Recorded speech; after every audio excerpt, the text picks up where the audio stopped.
Pharisees went off and made a plan to trap Jesus with questions. Then they sent to him some of their disciples and some members of Herod's party. "Teacher," they said, we know that you tell the truth. You teach the truth about God's will for man, without worrying about what people think, because you may pay no attention to a man's status. Tell us then, what do you think?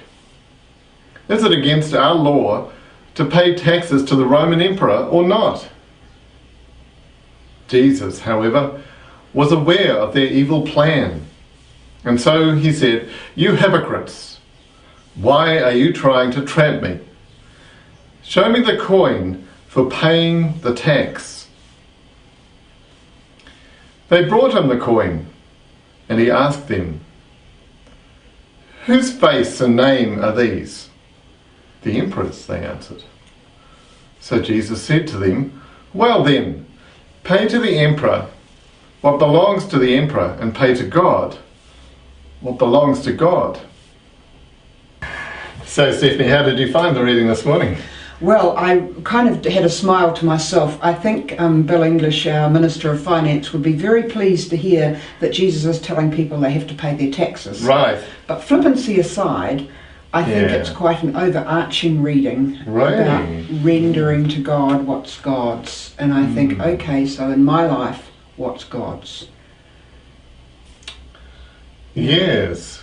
Yeah, keep going with that. That's right.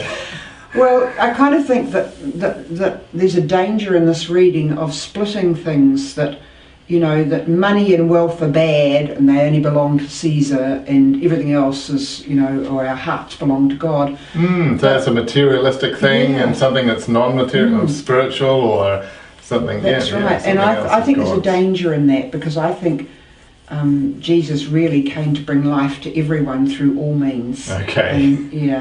And we can use our wealth and our talents, and wealth includes money, for good, not just for, not such good things, which is implying here. Sure.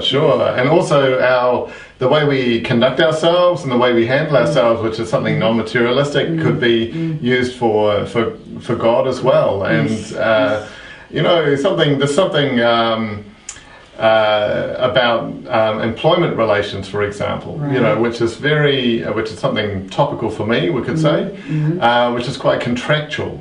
You know, and it's like there's things written down, and you have to kind of follow it there. But there's also something covenantal there as well. That the person wanting to do their best or their job, you know, also has to be considered and shine through. And I think that side of things sometimes is just discarded. You know, it gets lost, doesn't it? In the kind of the busyness of life, and that belongs to Mammon and that belongs to God, you know. Right. In reality, everything is God's. God came to redeem the world, you know. Sure. Exactly.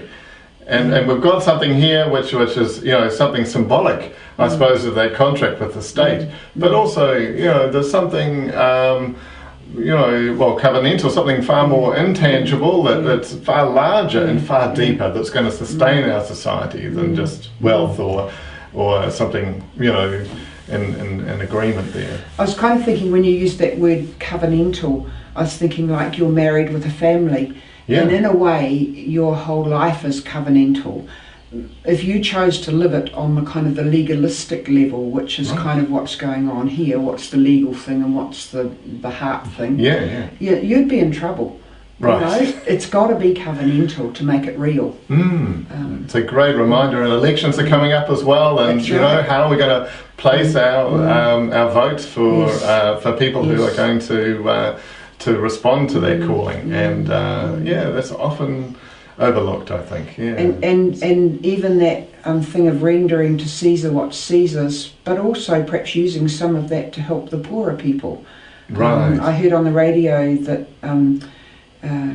in the last 40 years, the distance between the poor and the rich in New Zealand, according to OECD standards, is one of the fastest dividing nations. Yeah. You know, New Zealand has outstripped other nations in splitting our rich and poor Right, apart. and the divergence there. And I just think that's really something we need to think about. Yes, Yeah. definitely. Well, let's think about that when we cast our Okay. vote at the elections. Good one. Thanks, Simon. Thanks, Stephanie.